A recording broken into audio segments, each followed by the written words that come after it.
성경 봉독하는 시간입니다. 함께 보실 말씀은 요한복음 19장 17절에서 42절까지의 말씀입니다. 요한복음 19장 17절에서 42절까지의 말씀입니다. 우리 함께 28절부터 30절까지 한 목소리로 합독하도록 하겠습니다. 28절입니다. 시작. 그 후에 예수께서 모든 일이 이미 이루어진 줄 아시고 성경을 응하게 하려 하사 이르시되 내가 목마르다 하시니 거기에 신포도주가 가득 담긴 그릇이 있는지라. 사람들이 신포도주를 적신 해면에 우슬초에 매어 예수의 입에 대니 예수께서 신포도주를 받으신 후에 이르시되 다 이루었다 하시고 머리를 숙이시니 영원히 떠나가시니라. 아멘. 자리에 앉아 주십시오.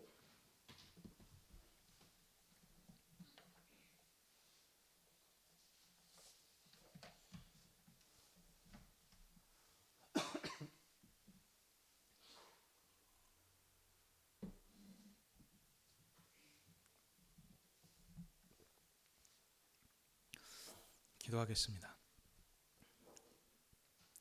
하나님 아버지, 오늘도 주의 백성들을 아버지 앞으로 부르셔서 그 영광을 대면하여 진리이신 생명의 말씀을 듣게 하시니 감사드립니다. 아버지의 영광과 주님의 교회를 위해 주의 성령께서 말씀 전하는 자에게 진리의 말씀을 풍성히 허락해 주시고 중중들에게는 말씀을 들을 길을 허락해 주시옵소서. 그래서 선포되는 진리의 말씀을 통하여 우리를 사랑하사 아들을 내어주신 아버지 하나님의 사랑을 알게 해 주시옵소서. 예수님의 이름으로 기도하옵나이다. 아멘.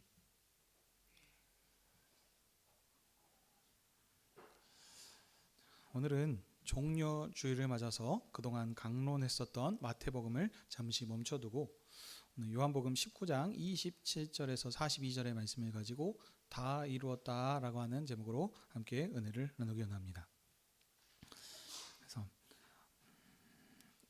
종려주일은 예수님께서 십자가에서 죽기 전에 예루살렘에 입성하신 날을 기념하는 날로서 부활주일을 일주일 앞둔 주일입니다. 그래서 이 종려주일 이때부터 그리스도의 고난을 기념하며 묵상하는 고난주간이 시작됩니다. 그래서 이 고난주간의 기간 동안 예수님의 십자가 사건 본문을 통하여서 예수님의 고난과 죽으심의 의미에 대해서 함께 살펴보도록 하겠습니다. 먼저 요한복음은 예수님의 제자 요한 사도께서 기록한 복음서로서 모든 믿는 자를 대상으로 기록하였습니다. 안 믿는 자들이 아니고 믿는 자들을 대상으로 기록했습니다. 요한복음의 기록 목적은 예수께서 하나님의 아들 그리스도이심을 확실하게 믿고 그 이름을 힘입어서 영생을 곧 생명을 얻게 하기 위해서입니다. 여기서의 영생은 영원히 사는 어떤 그런 시간의 개념이 아니라 생명으로서 유일하신 참 하나님과 그가 보내신 아들 예수 그리스도를 아는 것입니다. 안다라고 하는 것은 단순히 그냥 지식적인 알미 아니라 그 예수 그리스도를 아까 말씀드렸죠.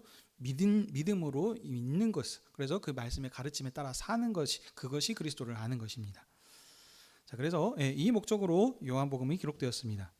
그래서 저자 요한은 믿고 있는 기독교인들을 대상으로서 믿는 자들을 대상으로 예수님을 확실하게 믿고 주님 안에서 함께 거함으로 영원한 생명을 누리고 복음의 증인이 되라 이렇게 말씀하고 있습니다. 자, 이런 흐름을 기억하시면서 오늘 본문을 보시면 오늘 본문은 여러분들도 잘 아시다시피 예수님께서 십자가를 지시고 그 골고다에 가셔서 못 박히시고 장사되신 내용입니다. 오늘 본문은 크게 5부분으로 되어 있는데 첫 번째는 예수님이 십자가를 지시고 골고다에 가셔서 못 박히셨는데 그 명패에 유대인의 왕으로 기록되어 있다는 부분입니다. 두 번째 부분은 십자가에 못 박힌 예수님의 옷을 군인들이 나눠 가지고 있는 내용과 거기에 반하여 이제 예수님께서 그 어머니와 제자에게 당부하시는 말씀이 이제 두 번째 부분입니다. 다음 세 번째 부분은 예수님께서 신포도주를 마시고 다 이루었다 말씀하심으로 운명하시는 부분. 그다음 네 번째는 군병이 예수님의 옆구리를 창으로 찔러서 피와 물을 다 쏟으신 부분입니다. 그리고 마지막 다섯 번째 부분은 예수님께서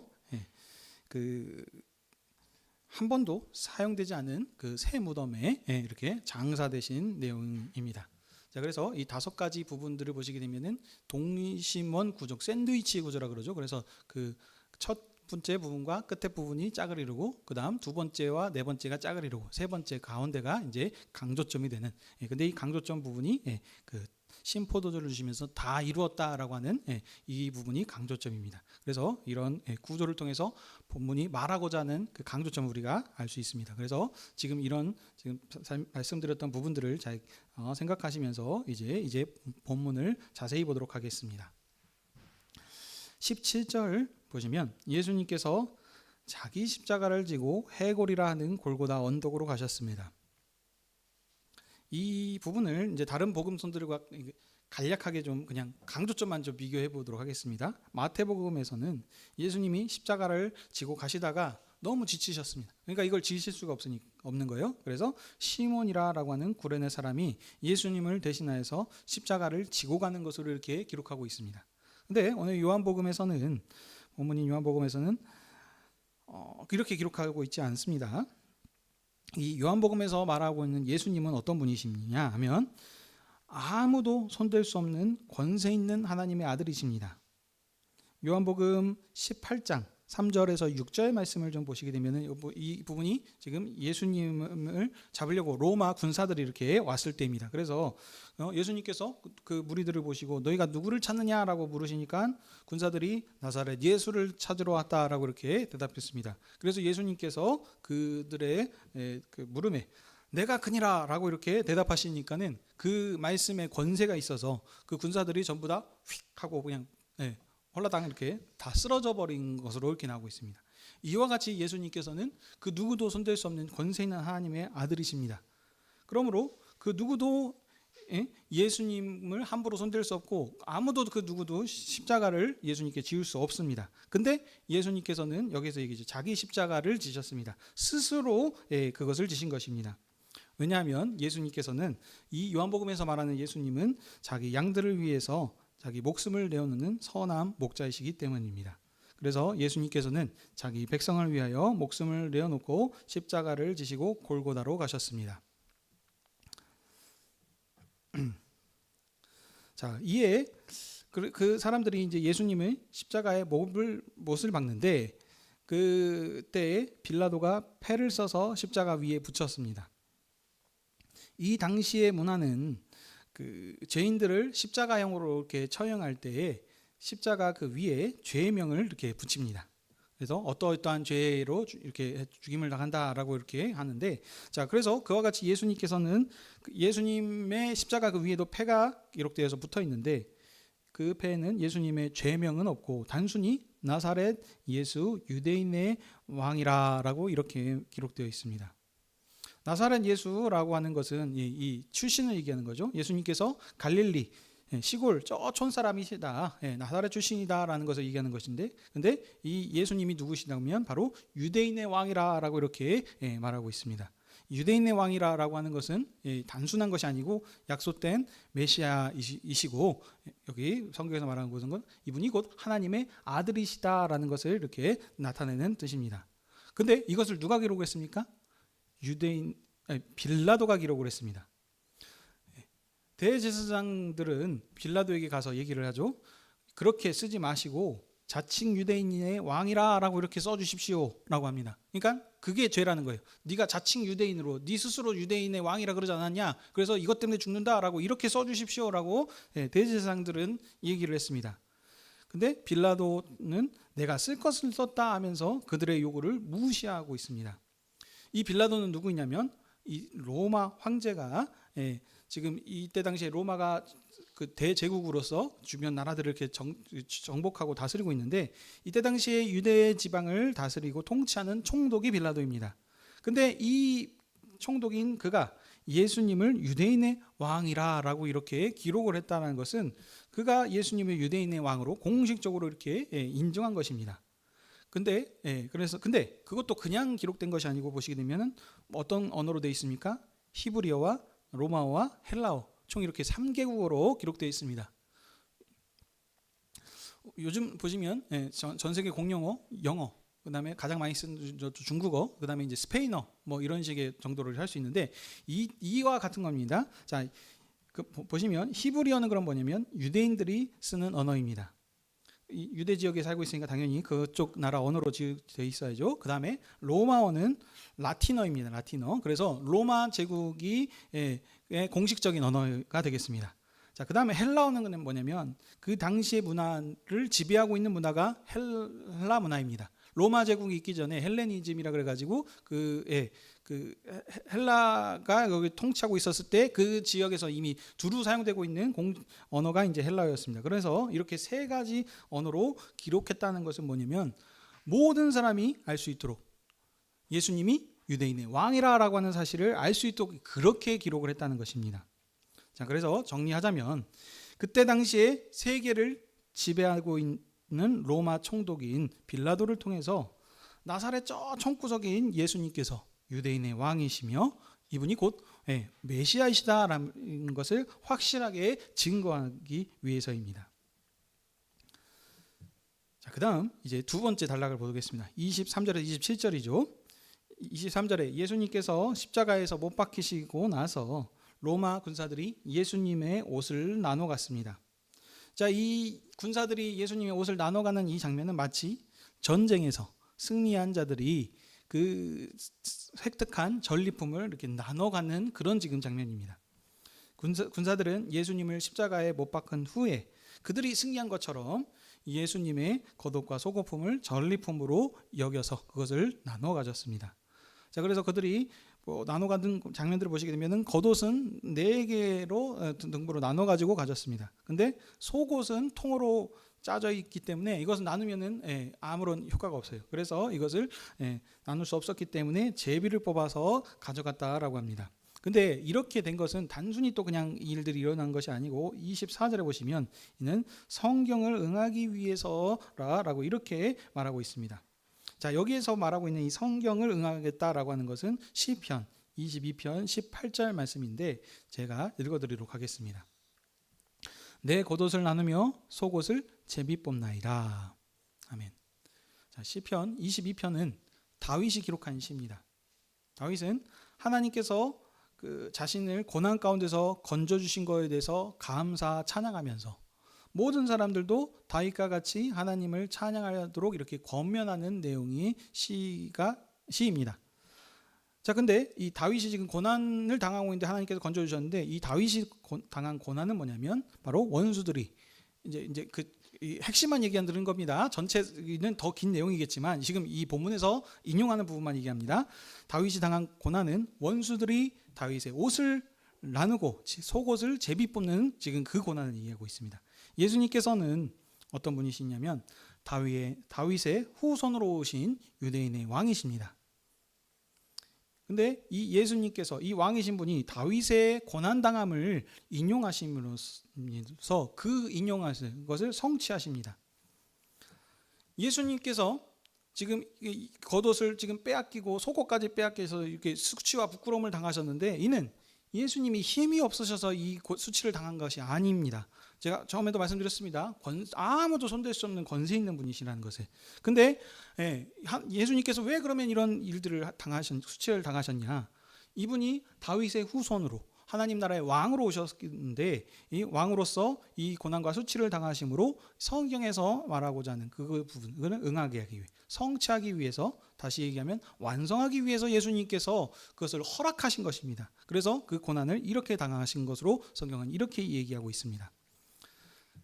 자, 예수님의 십자가 아래 군사들만 있었던 것이 아닙니다. 자, 25절과 27절 내용을 보면 다른 무리들이 있었는데 이 내용은 다른 복음서에는 없고 오직 요한복음에만 있는 말씀입니다. 그러므로 그러니까 성경에 다른 거 없고 왜 요한복음만 있습니까? 이것이 요한복음에 특별히 강조하기 위해서 이것을 지금 넣었다는 것을 우리가 알 수 있습니다. 자, 25절에 예수님의 십자가 곁에는 군인만 있었던 것이 아니고 예수님의 어머니, 그리고 또 이모, 글로바의 아내 마리아, 또 막달라 마리아, 이렇게 네 사람이 있었습니다.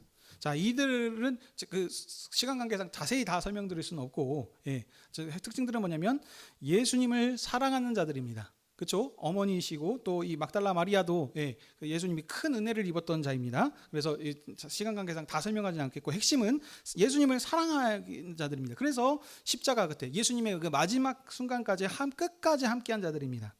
그래서 예수님께서는 자기 어머니와 그가 사랑하시는 제자, 여자들만 기록되어 있는데 거기 말고 그 사랑하시는 제자라고 또 한 명이 있죠. 근데 이 사랑하시는 제자가 누구냐면 요한복음에서는 이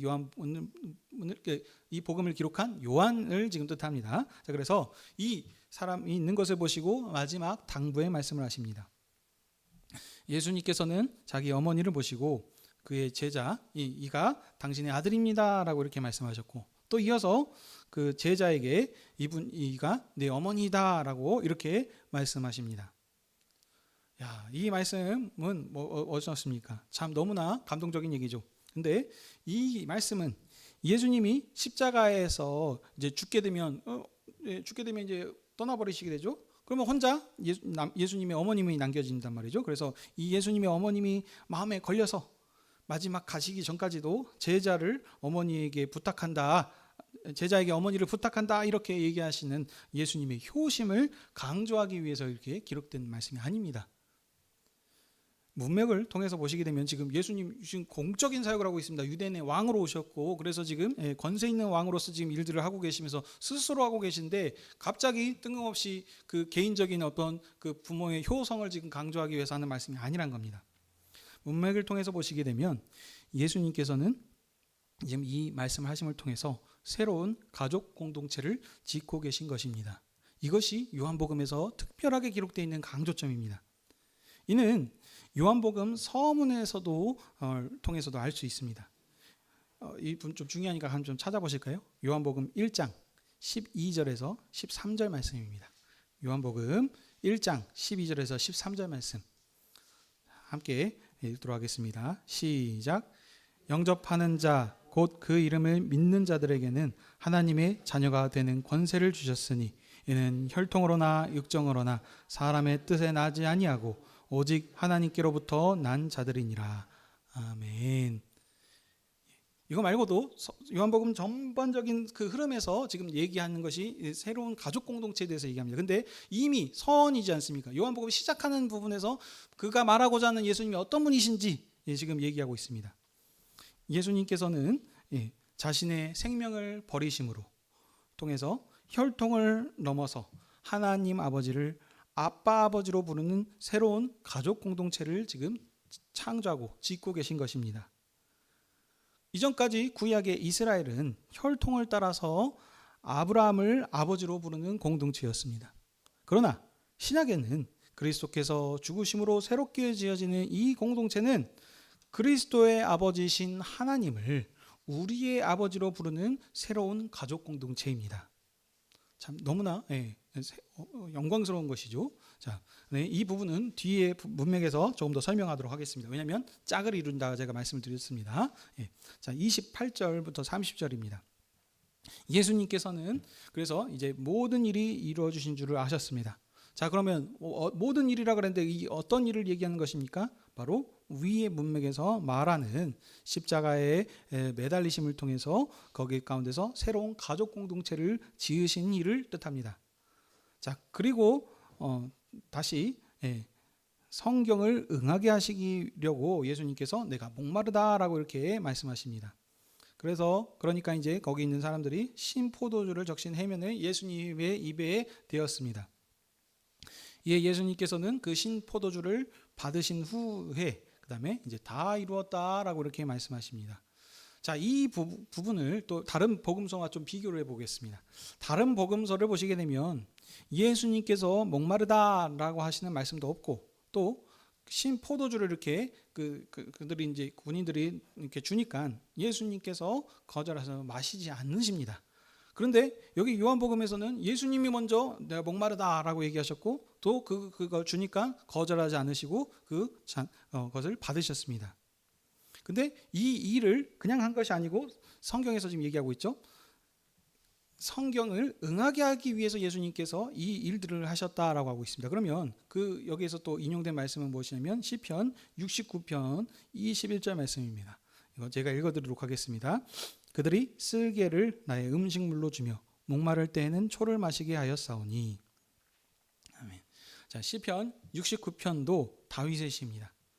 다윗이 그가 고난당할 때 하나님께서 자신을 건져주시기를 간구하는 내용입니다. 근데 그가 당하는 그 고난 어떤 겁니까? 다윗의 원수들이 그 다윗에게 쓸개를 음식물로 주면서 초를 마시겠다. 그러니까 신 것을 마시겠다는 것이죠. 이런 지금 그 정도로 지금 다윗을 업신여기게 이렇게 하고 있다는 것입니다. 근데 이 부분을 지금 예수님께서 지금 응하게 하시기 위해서 일들을 하셨다라고 합니다. 그래서 예수님께서는 그 신포도주를 이렇게 드셨는데 이것도 단순한 사건이 아닙니다. 요한복음에서 예수님의 공식적인 첫 사역의 표적을 행하신 일이 있습니다. 그 부분은 바로 2장 1절에서 11절의 말씀인 가나 혼인잔치의 이야기입니다. 거기서 예수님께서 어떻게 하셨죠? 물을 포도주로 변화시켜 하시는 그 사건이 있습니다. 이 혼인집입니다. 혼인잔치에 기쁨의 잔치에 지금 이 포도주가 떨어졌다는 것은 기쁨이 지금 멈추게 된 것과 같습니다. 그런데 예수님께서는 그런 가운데 물을 포도주로 변화시켜 주심을 통해서 그 기쁨이 없어진 곳에 그 기쁨을 이렇게 허락하여 주셨습니다. 이 사건을 통해서 그 예수님께서는 이 첫 표적으로 자신이 기쁨을 주시는 분으로 이렇게 자신을 나타내셨습니다. 그래서 이 일들을 이루시기 위해서 이제 예수님께서 계속해서 표적들을 이루시는데 그 표적을 그 일을 사역들을 쭉 하셨는데 마지막 사역 마치시는 것이 뭐죠? 십자가에서 매달리신 그 사역의 마지막을 끝마침을 어떻게 하십니까? 포도주를 드심으로 모든 사역을 지금 다 완성하는 것. 처음과 끝에 그 포도주를 마심을 통해서 이렇게 지금 요한복음을 얘기하고 있습니다. 그러니까 예수님께서 지금 이 포도주를 드신 부분을 쉽게 설명하자면 예수님께서는 이 세상에 기쁨을 주시러 오셨습니다. 그래서 그 사역들을 다 이루시다가 십자가에 이제 매달리심을 통해서 모든 일들이 이제 거의 다 마치게 되었습니다. 이제 마쳤으니 어떻게 하십니까? 이제 마지막으로 떠날 때가 되시니까 그 신 포도주를 받으심을 통해서 축배의 잔으로 드심으로써 이제 그 일을 마치신 것입니다. 그래서 그 드시고 마서 하신 말씀이 뭡니까? 다 이루었다라고 그렇게 말씀하심으로 예수 그리스도께서 사역하셨던 그 사역을 모두 다 이루신 것입니다. 예수님께서 포도주를 드심으로 모든 사역이 다 마치니까 그리고 마지막 날에 뭐라 그럽니까? 포도주를 드시고 다 이뤘다 말씀하시고 머리를 숙이시니 영원히 떠나가시니라 라고 이렇게 기록되어 있습니다. 자, 근데 이 부분이 그 조금 번역이 그 문맥을 잘 살리지 표현이 아닙니다. 이 부분을 원어의 그 뉘앙스를 살려서 제가 다시 말씀드리도록 하겠습니다. 예수님께서는 다 이루었다 말씀하시고 자기 영혼을 내어주셨습니다. 이 표현이 훨씬 더 그 문맥에서 말하고자 하는 것을 다 이렇게 잘 드러내는 표현입니다.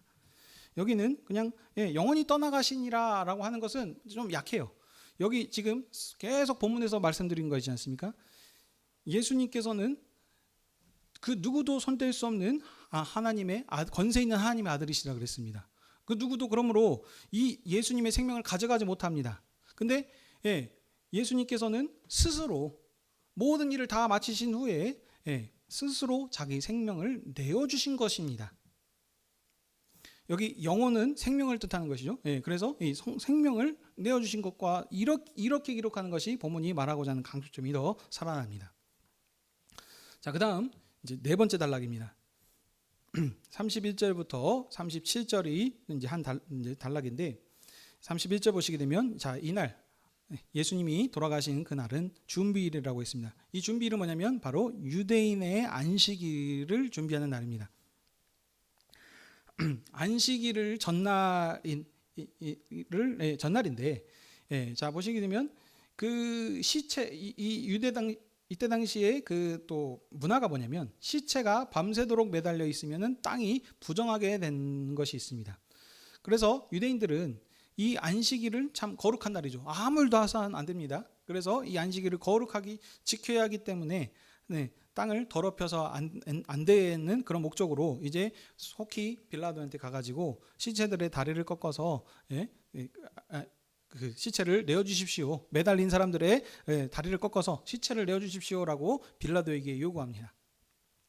이에 군인들이 가서 이제 예수님만 이렇게 못 박힌 게 아니었습니다. 그 자리에 지금 양쪽에 두 사람들도 있는데 이 두 사람에 대해서는 성경에서는 자세히 언급하고 있지 않습니다. 다른 복음서에서는 뭐 하는데 여기 이게 요한복음에서는 그냥 그 사람들을 언급하지 않고 쓱 넘어갑니다. 한마디로 강조점이 아니라는 것이죠. 예수님의 좌우에 우편에 있는 사람들은 다리를 꺾습니다. 자, 그다음에 이제 예수님의 차례가 되어서 이제 예수님을 꺾으려고 봤는데 예수님께서는 이미 돌아가서 죽으시고 계신 것입니다. 그러니까 어쩌죠? 다리를 꺾을 필요가 없습니다. 꺾는 이유가 빨리 죽게 만들려고. 왜냐하면 십자가형을 하면은 바로 죽는 게 아니고 이게 그러니까 왜 고통스럽고 그 참혹한 형이냐면 오랫동안 그 고통을 만끽하면서 또 수치를 다 사람들이 다 보지 않습니까? 매달려 가지고 그래서 그 고통을 한계까지 다 이렇게 맛보도록 하기 위한 그런 것이기 때문에 그 피가 다 쏟아져 흘러내려서 죽을 때까지 오랜 시간이 걸립니다. 근데 이게 시간이 지체되면 안 되겠으니까 빨리 지금 다리를 꺾어가지고 이렇게 죽게 만들려고 하는 것인데 예수님께서는 이미 죽으셨거든요. 그러니까 다리를 꺾을 필요가 없습니다. 근데 혹시 죽은 척하지 않았나 할 수 있으니까 이제 확인 사살을 하는 겁니다. 그래서 군인이 예수님의 옆구리를 찔러가지고 이제 확인 사살을 합니다. 그랬더니 그 옆구리에서 피와 물이 쏟아졌습니다. 자, 근데 이 일들도 그냥 단순히 기록된 겁니다. 성경에서 계속 얘기하는 건 뭡니까? 이 일이 일어난 것도 뼈가 하나도 꺾이지 아니하리라 한 성경을 응하게 하기 위해서라고 이렇게 얘기하고 있습니다. 자, 이 부분은 출애굽기 12장 46절의 말씀입니다. 시간관계상 이것도 제가 읽어드리겠습니다. 한 집에서 먹되 그 고기를 조금도 집 밖으로 내지 말고 뼈도 꺾지 말지며. 아멘. 자, 이 지금 출애굽기 12장 46절의 말씀은 모세가 이스라엘 백성에게 지금 말하는 하나님의 율법의 말씀을 지금 말하고 있는 장면입니다. 거기에서 유월절의 규례에 대해서 지금 말하고 있는데 그들이 지금 유월절 양을 먹을 때 한 집에서 먹되 그 고기를 밖으로 내지도 말고 뼈도 꺾지 말라라고 하는 그 지금 장면입니다. 근데 예수님께서는 이 부분을 지금 응하기 위해서 지금 뼈가 꺾이지 않으셨다라고 합니다. 그러니까 한마디로 얘기하면 예수님께서 죽으심은 단순히 죽으신 것이 아니고 십자가에서 죽으심은 유월절 어린 양과 같이 자기 자신을 생명으로 내어주신 것입니다.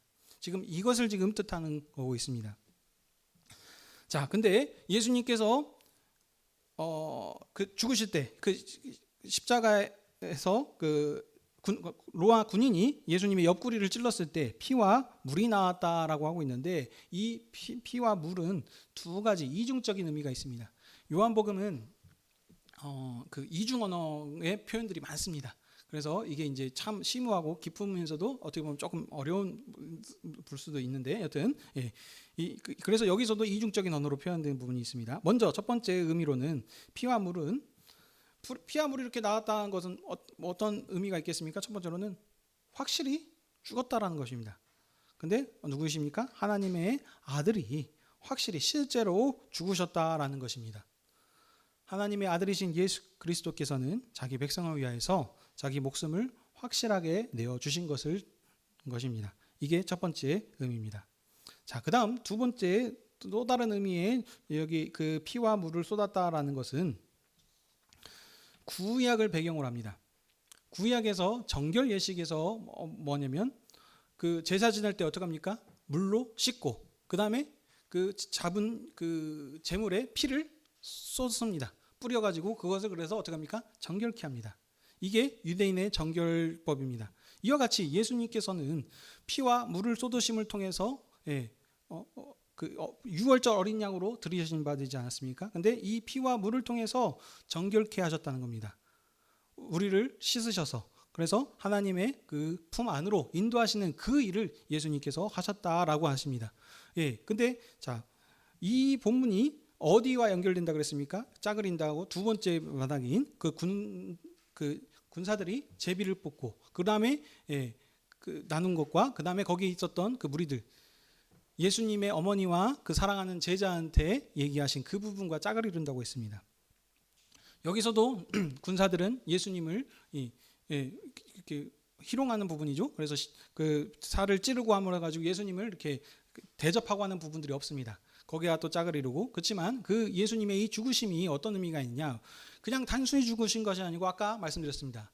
사랑의 혈연 관계를 뛰어넘는 그런 새로운 사랑의 공동체를 짓기 위해서라고 하셨습니다. 근데 이 죽으심이 무엇으로 이루어졌습니까? 예수님의 물과 피를 쏟으심으로 유월절 어린 양으로 죽으심을 통해 가지고 그래서 우리를 그 흠과 아무런 점도 흠도 없는 그런 생명으로 이렇게 우리를 지으심으로 새로운 공동체를 짓기 위해서 일들을 행하셨다라고 그렇게 얘기하는 것입니다.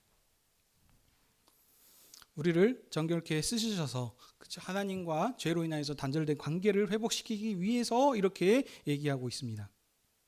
이들을 이제 요한복음 전반적인 흐름에서 얘기하자면 3장 16절 여러분 아시죠? 요한복음 3장 16절 무슨 말씀입니까? 하나님이 세상을 이처럼 사랑하사 독생자를 보내주셨으니 믿는 자를 멸망치 않고 영생을 얻기 위해서 이 일을 하나님께서 하시기 위해서 사랑하셔서 아들을 내어주신 그 일들을 하신 것입니다. 자, 그 다음 38 마지막 부분입니다. 다섯 번째죠. 38절에서 42절 말씀은 자 이제 보시게 되면 아리마대 사람 요셉은 예수님의 제자였습니다. 근데 이 어떤 사람이었냐? 유대인들을 두려워해서 그 사실을 숨기고 있었습니다. 예수님이 따르던 제자였는데 예수님이 붙잡히게 되니까 이제 숨은 겁니다. 그 사실을 숨기고 가만히 있었던 상황입니다. 근데 어쩝니까? 예수님이 십자가에 못 박히신 일 이후에 그때 이제 그가 이 빌라도에게 나아가서 예수님의 시체를 달라라고 이렇게 요구합니다. 그래서 빌라도가 그것을 허락을 합니다. 그랬더니 이제 예수님의 시체를 이제 받아갔는데 혼자 간 것이 아닙니다. 그와 함께한 사람이 있었는데 누구냐면 니고데모라고 하는 사람입니다. 이 니고데모는 이전에 이제 성경에 보시게 되면은 그 일찍이 밤중에 몰래 예수님을 찾아왔던 그 유대인입니다. 근데 이 사람이 그러니까 한마디로 그 예수님께 질문했었던 사람인데 이게 지금 이 사람이 지금 함께 나와서 지금 예수님의 시체를 이렇게 수습하고 있습니다. 근데 니고데모가 그냥 나온 것이 아니고 모략과 침향 섞은 것을 지금 가져왔다고 했는데 이 100리트라쯤 하니까 좀 감이 안 오시죠. 이것을 지금 우리의 수준으로 이렇게 지금 사용되고 있는 단위로 변환해서 말씀드리면 약 한 33kg쯤 된다고 합니다. 많은 내용인 것이죠. 그러니까 이걸 그냥 또 단순히 하는 것이 아니고 어디에 쓰냐면 바로 이제 장사 지낼 때에 그 시체를 이렇게 염한다 그러죠. 그와 같이 그래서 이제 썩지 않게 부패하지 않도록 하게 하는 것들이고 그다음에 이제 흰 세마포로 싸서 이렇게 장사하기 위한 일들을 한 겁니다. 자, 그래서 이제 이들이 예수님의 시체를 가져다가 장사해야 되는데 이 장사하는 부분도 보시게 되면은 41절에 예수님께서 십자가에 못 박히신 그곳에 동산이 있었는데 가까운 곳에 있는 것이죠. 그 동산에 보시게 되면 아직 사람을 장사한 일이 없는 새 무덤이 있었습니다. 그 새 무덤에 예수님을 이렇게 장사했었습니다. 그러면 새 무덤을 뜻하는 것이 뭐냐면 왕처럼 새로운 무덤에서 지금 장사됐다는 것입니다. 왜냐하면 이 지금 마지막 부분이 첫 번째 부분과 짝을 이룬다 그랬습니다. 첫 번째는 어떠셨죠? 예수님께서 십자가에 죽으실 때 그 패가 뭐였습니까? 나사렛 예수인데 이분이 유대인의 왕이라고 하지 않았습니까? 왕과 같이 왕이신 예수님께서는 그 새로운 것을 다른 것이 쓰는 거 중고 이런 거 아닙니다. 그래서 새 것으로 새 무덤으로 이렇게 묻히심을 통해 가지고 영광스럽게 이렇게 장례가 치러졌다라고 하는 것을 지금 그걸 얘기하는 거 있습니다. 자, 우리 본문을 함께 다 살폈습니다. 그러면 이제 오늘 이 본문을 통해서 우리에게 말하고자 하는 것은 무엇이겠습니까? 5개의 그 구조를 통해서 우리가 말하고 있는 것은 먼저 예수님께서 이 땅에 오셔서 다 이루셨습니다. 모든 일들을 다 이루셨습니까? 무엇을 통해서? 포도주를 드심을 통해서. 처음에 말씀드렸던 것처럼 예수님께서 이 세상에 오신 것은 하나님께서 세상을 사랑하셔서 그래서 그 독생자 아들을 보내주셨는데, 이 아들이 오신 것은 단순한 것이 아니고 이 세상에 기쁨을 주시기 위해서. 왜냐? 예수 그리스도가 없는 이 세상, 그 메시아를 잃어버린, 왕을 잃어버린 지금 슬퍼하는 지금 그런 백성들 가운데 기쁨을 주신 새로운 생명의 왕으로 오신 분입니다. 근데 이 왕께서 오셔서 수많은 증거들을 통해서 자신이 왕이심을 나타내셨습니다. 그리고 이제 그 모든 사역을 마치시는 마지막이 무엇입니까? 바로 십자가의 처형입니다. 그래서 그 일들을 다 마치실 때에 포도 주심을 축배의 잔을, 주님이 주시는 그 축배의 잔을 드심을 통해 가지고 이제 모든 일들을 다 이루신 것입니다. 이것이 지금 성경에서 말하고자 하는 그 예수님의 죽으심의 의미입니다. 근데 예수님께서 이 죽으심이 그냥 가운데 있지 않습니까? 그러면 이 가운데 이 구조를 통해서 말한 것이 뭐냐면, 예수님의 죽으심이 단순히 그냥 우리의 죄를 사하기 위해서 틀린 말은 아닙니다. 근데 요한복음에서 저자가 말하고자 하는 강조점을 우리에게 적용한 것이, 그래야 이 요한복음의 문맥을 더 살리지 않겠습니까? 그 가운데 지금 그 양옆에 두고 끝에 뭐가 있습니까? 예수님의 죽으심은 새로운 가족 공동체를 짓기 위해서 지금 오신 것입니다. 근데 단순히 그냥 지으신 것도 아니고 유월절 어린 양으로 아무런 흠과 점도 없는 깨끗한 정결한 자들로 우리를 하기 위해서 예수 그리스도께서 십자가에서 죽으신 것이 그 의미가 되는 것입니다. 예수 그리스도에서 유월절 어린 양으로 자신의 생명을, 영혼을 내어주심을 통해서 그 누구도 손댈 수 없는 권세 있는 하나님의 아들이신데 힘이 없으셔서 어쩔 수 없이 수동적으로 그들에게 끌려가서 죽으신 것이 아니고 그들을 쳐낼 수 있고 나다 하는 그 말 한마디에 다 쓰러져 버리지 않았습니까? 이와 같이 권세 있으신 분이신데도 사랑하는 자들을 위해서, 이 목자라고 이렇게 요한복음에서 또 나타나고 있거든요. 자기 사랑하는 양들을 위해서 생명을 내어주실 것입니다. 생명을 내어주심을 통해서 사랑하는 한 공동체를 지금 이루라라고 하면서 그렇게 짓고 계신 것입니다. 이 생명의 공동체는 어떤 공동체입니까? 혈연 관계를 뛰어넘는 가족 공동체입니다. 그전에는 아브라함의 혈연 관계들만 이 자리에 들어오 있었고 아브라함이 그들의 조상이고 아버지입니다. 그러나 예수 그리스도께서 죽으심으로 유월절 어린 양으로 드려서 흠도 점도 없는 이런 생명의 공동체로 지어진 이 공동체는 이제 하나님 아버지, 예수 그리스도의 아버지신 이 하나님을 우리의 아버지가 되신다라고 하고 있습니다. 그래서 우리가 예수 그리스도의 공로를 힘입어서 우리가 하나님을 아빠 아버지라고 부를 수 있는 것입니다. 구약의 그 어떤 자들도 하나님을 아버지라고 부른 적이 없습니다. 그들은 종의 시대입니다. 그래서 여전히 하나님은 경외하고 두려워해야 되는 대상들입니다. 그래서 제사를 드릴 때도 죽을까 무서워서, 그래서 항상 흠도 점도 없게, 그래서 정결 예식을 통해서 나아가야 하지만 우리는 그럴 필요가 없다는 것입니다. 왜냐하면 이미 예수 그리스도께서 유월절 어린 양으로 단번에 죽으심을 통해서 우리를 흠도 점도 없는 거룩한 하나님 나라 백성으로, 하나님의 자녀로 삼아 주셨기 때문에 더 이상 우리는 희생의 제사를 드릴 필요가 없는 것입니다. 우리는 이미 그리스도께 속한 거룩한 하나님 나라 백성이며 자녀입니다. 사랑하는 성도 여러분, 나만이 아니고 그리스도께서 죽으심을 통해서 이제 여기 있는 함께 있는 자들, 형제와 자매를 하나님을 아빠 아버로 부르는 한 사랑의 생명의 공동체로 삼아 주셨다는 사실입니다. 그 구약에서는 혈연 관계로 믿어져 있어요. 우리는 혈연 관계로 섞여 있는 자들도 있겠지만 그거지 않는 자들도 지금 있지 않습니까? 그런데 우리를 한 아빠 아버지로 부르는, 하나님을 아빠 아버지로 부르는, 우리는 그러므로 그 안에 있는 형제고 자매인 것입니다. 그래서 형제님이고 자매님이라는 것입니다. 이 말 부르는 것이 단순한 의미가 아닙니다. 근데 이분이 어떤 분이십니까? 이 분이 유대인의 왕으로, 그냥 유대인의 왕으로 오셨다고 하니까 우리가 상관이 없는 왕이구나라는 것이 아니고 약속된 메시아이시며 하나님의 아들이시고 그 모든 약속을 이루시기 응하기 위해서 오신 유대인의 왕이시라는 것입니다. 이분이 우리의 왕이시고 우리의 머리 되시고 교회의 머리 되신 분이십니다. 이분이 죽으심의 의미가, 그래서 왕의 무덤과 같이 죽으심으로 하나님께서 그 모든 역사를 다 계획하시고 하나도 그 계획에서 벗어날 수 없도록 이렇게 완벽하게 일들을 이루시고 완성하셨습니다. 사랑하는 성도 여러분, 오늘 종려주일이라고 그랬습니다. 이때부터 고난주간이 시작됩니다. 그래서 세상의 많은 사람들은 이 고난주간을 통해서 예수 그리스도께서 우리의 죄를 위하여서 죽으셨다라고 하면서 그 고난을 묵상합니다.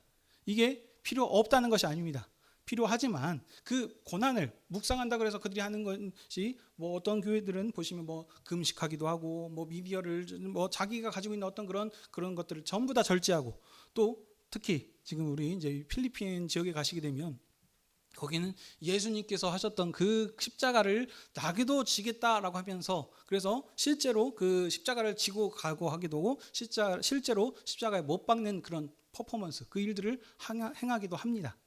근데 그렇게 한다 그래가지고 예수님의 죽으심의 고난을 묵상하고 그 의미를 되새기는 것이 아닙니다.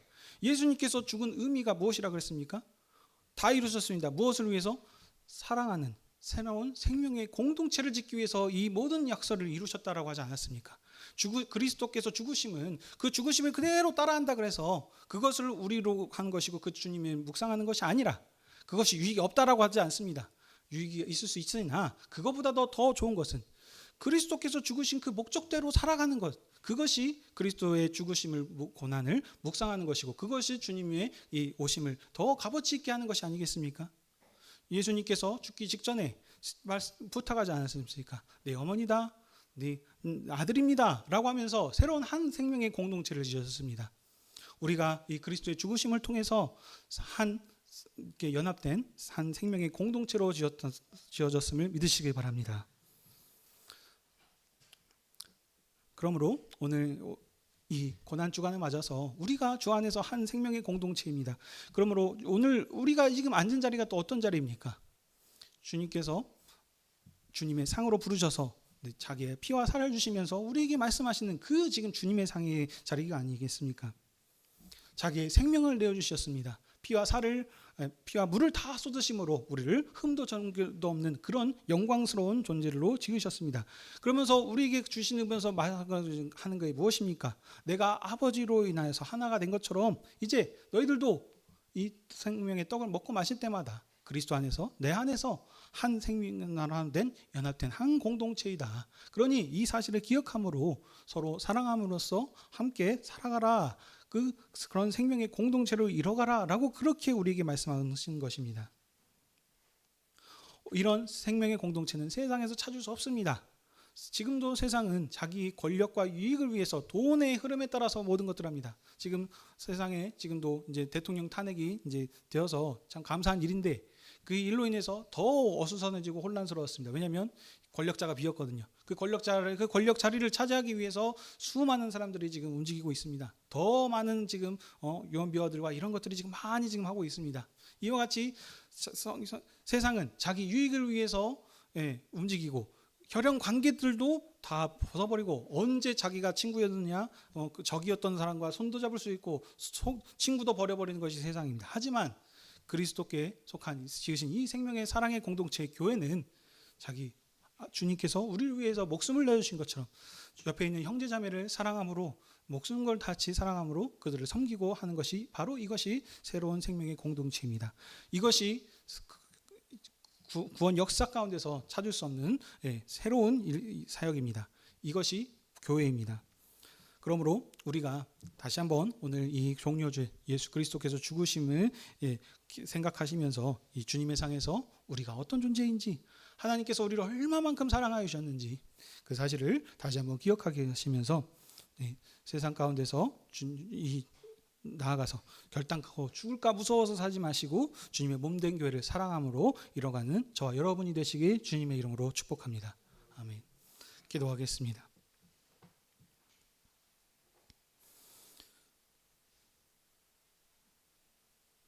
아들을 통해 모든 뜻을 다 이루신 하나님 아버지, 오늘도 저희들을 교회로 모이게 하셔서 주님의 음성을 듣게 하시고 우리를 향하신 주님의 사랑과 우리의 정체성을 알게 하시니 참 감사드립니다. 하나님께서 세상을 이처럼 사랑하시사 아들을 내어주셔서 우리를 멸망시키지 않으시고 아들을 통해 우리를 구원해 주셨으니 다시 한번 감사드립니다. 우리가 주님의 상에서 함께 먹고 마실 때마다 주님께서 물과 피를 쏟으심으로 그리스도께 속한 새로운 한 몸의 교회임을 기억하게 하셔서 서로 사랑하는 공동체를 이뤄가게 해 주시옵소서. 그래서 주님 다시 오시도록까지 우리가 생명의 빛 가운데서 그리스도의 증인으로 주님을 증거하며 사는 믿음의 증인들이 다 되게 해 주시옵소서. 예수님의 이름으로 기도하옵나이다. 아멘.